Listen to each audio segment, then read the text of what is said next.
Welcome to this explainer, where we're going to rigorously unpack the multi-layered, brilliantly messy, and honestly, deeply paradoxical nature of the United Kingdom's constitutional framework. If you've ever found yourself wondering how different parts of the UK are governed by entirely different arrangements, well, you are definitely in the right place. We're going to explore the fascinating, high-stakes friction between politics and law that really defines the modern British state. So think about this for a second. Can a government give away its power, but somehow still keep it? I know it sounds like an impossible riddle, right? But this paradox actually lies at the very heart of how legislative power is distributed across Scotland, Wales, Northern Ireland, and Westminster today. It's the defining reality of the UK Constitution, and as we'll see, it's a reality fraught with ongoing tension. To truly understand this complex friction, we're going to trace the shift to devolution, explore Westminster's ultimate supremacy, dive into the Sewell Convention paradox, test these concepts against things like Brexit and Scottish independence, and finally, tackle the West Lothian question. All right, let's jump right into part one, the shift to devolution and this idea of a quasi-federal UK. For centuries, the United Kingdom was a strictly unitary state, meaning power was heavily, almost exclusively centralized in London. But starting in 1998, things shifted massively. Significant power was transferred outwards. And this wasn't just, delegating some simple administrative chores. It was a profound fracturing of a highly centralized state designed to meet regional democratic demands. The UK essentially built entirely new legislative bodies with real political responsibility, handing distinct national communities the keys to manage localized areas like health, education, and legal affairs. This massive constitutional shift was achieved primarily through three major pieces of legislation: the Scotland Act, the Government of Wales Act, and the Northern Ireland Act of 1998. The end result? A total transformation of the UK into what constitutional scholars often call a quasi-federal state. And there is a brilliant contradiction here. Because sure, it walks like a federal state and it talks like a federal state, but in the strict, unblinking eyes of constitutional law, that federalism is kind of an illusion. Legally speaking, it remains a unitary state. And mapping out these powers really shows just how unique and bespoke this whole setup is. The UK created a highly asymmetrical system tailored specifically to the historical and political context of each individual nation. Scotland, for example, operates on a reserved powers model. Basically, anything not explicitly kept by Westminster is devolved. Wales, on the other hand, originally started with a much weaker conferred powers model. Meanwhile, Northern Ireland has this highly complex, delicate power-sharing structure born out of the Good Friday Agreement, dividing powers up into accepted, reserved, and transferred categories to ensure cross-community support. Moving right along to Section 2, Westminster's ultimate supremacy. To truly grasp the limits of devolution, we have to understand the immovable object at the center of the UK's constitutional identity, and that is this: Westminster legally retains supreme authority over the entire United Kingdom. This is the doctrine of parliamentary sovereignty. It's the absolute anchor of the system, and it is every bit as formidable and sweeping as it sounds in theory. The foundational 19th century constitutional scholar A.V. Dicey firmly established this principle. He articulated that parliamentary legislation literally trumps all other forms of law. To understand the sheer scale of this doctrine, consider this hypothetical. Under strict legal theory, Westminster could pass an act banning smoking on the streets of Paris. Now, obviously, it wouldn't be enforceable in France, but under UK law, it would be a perfectly legal act of Parliament. That means Westminster's authority is so absolute that it could legally abolish devolved bodies tomorrow morning simply by passing a new law. So the crucial takeaway here is that when Westminster created these devolved assemblies, it wasn't accidentally giving up its sovereignty, not at all. It explicitly embedded clauses as a legal safety net to ensure its own supreme authority remained completely undiminished. Section 28, subsection 7 of the Scotland Act 1998 directly states that devolving power does not affect Westminster's power to make laws for Scotland. Similar provisions exist for Wales and Northern Ireland. Westminster meticulously kept the ultimate trump card in its back pocket. Which brings us to Section 3, the Sewell Convention paradox. To maintain some kind of harmonious relationship and avoid constant grinding clashes between these overlapping legislatures, Westminster agreed to a rule known as the Sewell Convention. It basically states that the UK Parliament will not normally step into devolved territory without getting consent first, but pay very, very close attention to that word normally.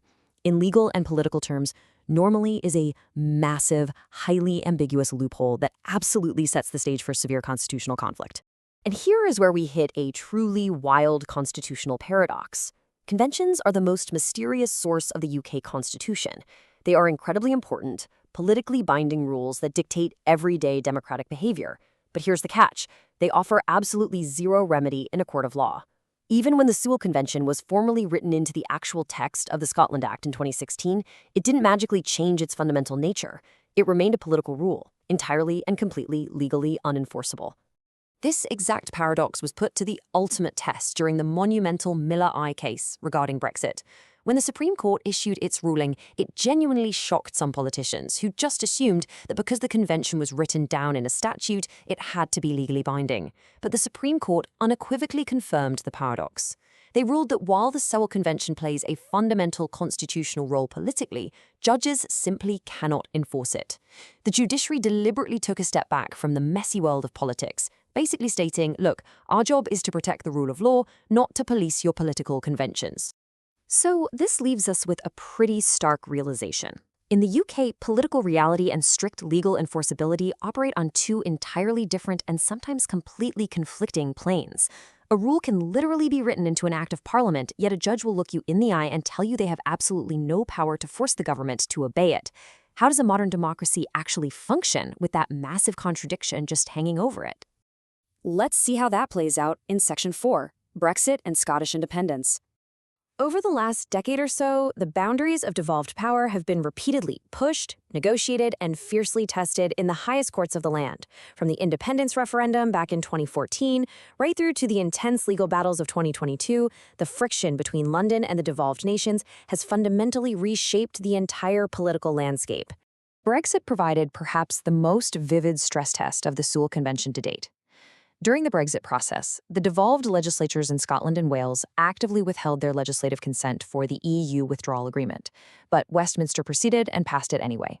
This was the moment that ambiguous "not normally" clause was really weaponized. Westminster essentially decided that Brexit was an abnormal, completely unprecedented situation, which meant their strict parliamentary sovereignty legally bypassed any need for regional political consent. We saw another major head-on clash in 2022.